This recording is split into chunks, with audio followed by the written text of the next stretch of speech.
You just said that you would keep a laser focus on counterterrorism efforts, and that you don't see as great of a threat of terrorism from Afghanistan as other parts of the world.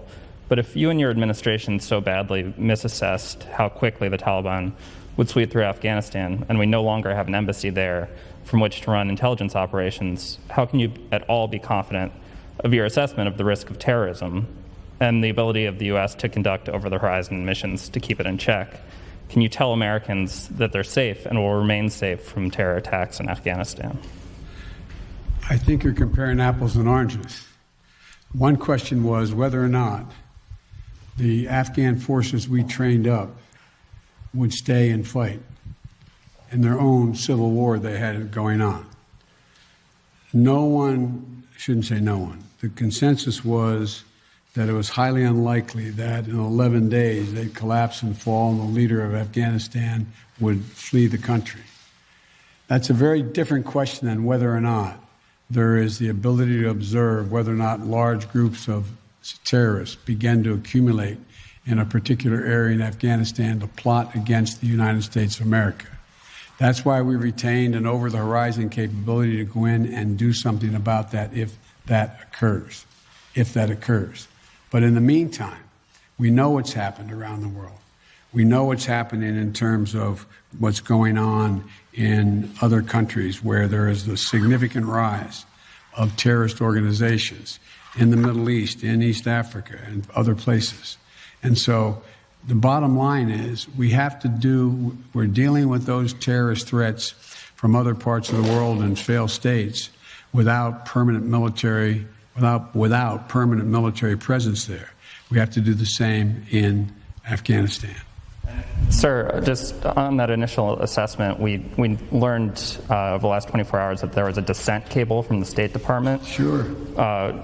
Saying that the Taliban would come faster through Afghanistan. Can you say why, after that cable was issued, the U.S. didn't do more to get Americans out? All kinds of cables, all kinds of advice. If you notice, it ranged from this group saying that they didn't say it'd fall when it did fall, but saying that it would fall, to others saying it wouldn't happen for a long time and they'd be able to sustain themselves through the end of the year.